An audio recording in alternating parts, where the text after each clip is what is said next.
Breaking news. Yet another clash between the Union and Confederate has occurred at Antietam. Good evening, America. I'm Bob Saget, bringing you the story of the century.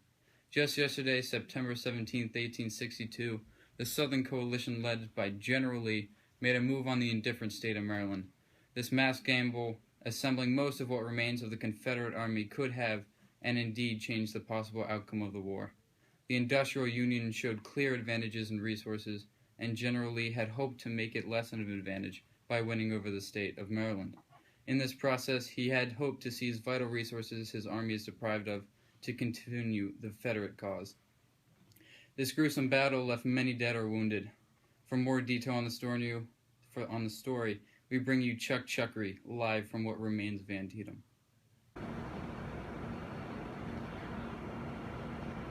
All right, thanks there. I am Chuck Chuckery reporting on the scene. Like you said, Bob, this battle was truly gruesome, with a total death count of 3,650 and an additional 17,300 wounded. This was for sure one of the most costly battles fought thus far.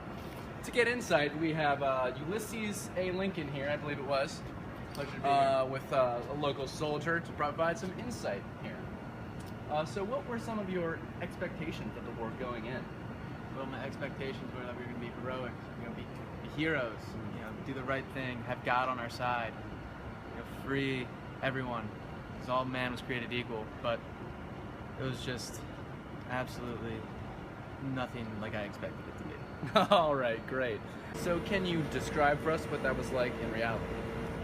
Absolutely bloody and gruesome. Nothing in this world could prepare you to see what I saw.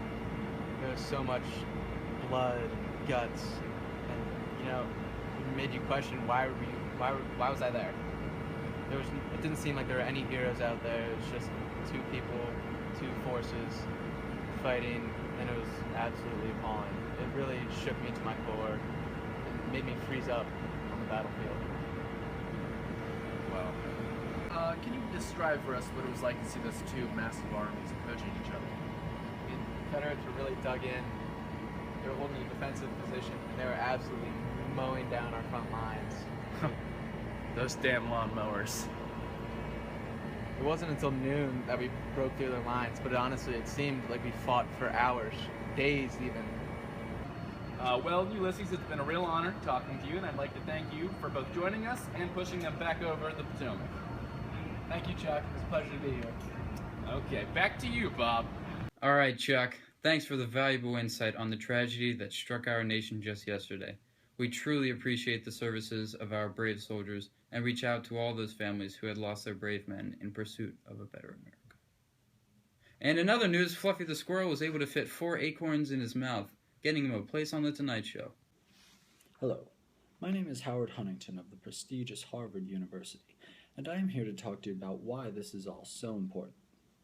Prior to the Battle of Antietam, President Lincoln's main objective was to preserve the Union, with or without freeing the slaves. However, he had made himself a promise that if the Confederates were forced out of Maryland, he would issue his Emancipation Proclamation, which stated that if the Confederate States did not rejoin the Union by January 1st, all their 3 million slaves shall be henceforth forever freed. During this time, it is said that all cheered for liberty, but in liberty they did not all mean the same thing. This battle at least gave the North a concrete idea of what liberty was. The idea of liberty switched from preserving a union that has the ideals of equality to creating a union that did in fact uphold the ideals of equality for all. So clearly this battle broadened the Union's goals, but it also served as a major turning point of the war. Before the battle began, the Union had far more soldiers than did the Confederates. Although the results were not very decisive, because both sides had lost so many troops and it had been such a horribly bloody battle, the Union claimed victory, because they weakened the total force of the Confederates more and sent them into retreat. Because the Union was able to call this a victory, it diminished any motive for European forces to get involved on behalf of the South. who provided them with a lot of their agriculture, such as cotton or tobacco, because the European forces simply had no interest in joining what looked like the losing side. The Southern morale as well was highly diminished because not only because they lost any hope of intervention, but also because they saw their home army torn apart after this war. As a result, the North got a major boost, which put them in a much better position to win the war.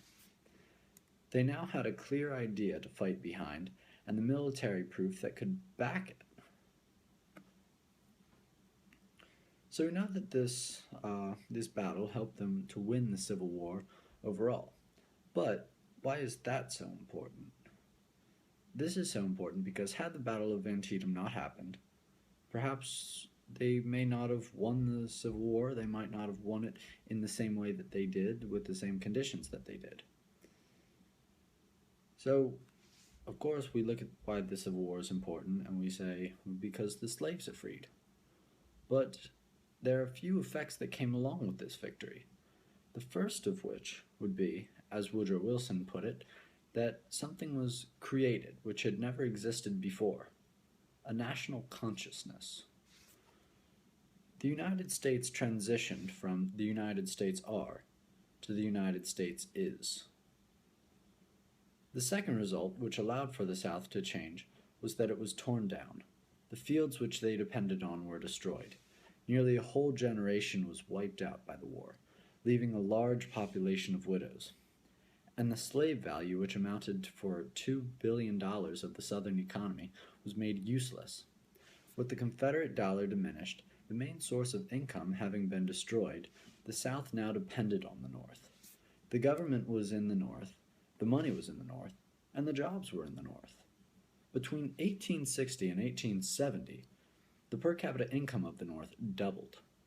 This level of dependence that the South had gave root to the acceptance of the idea of the free United States of America.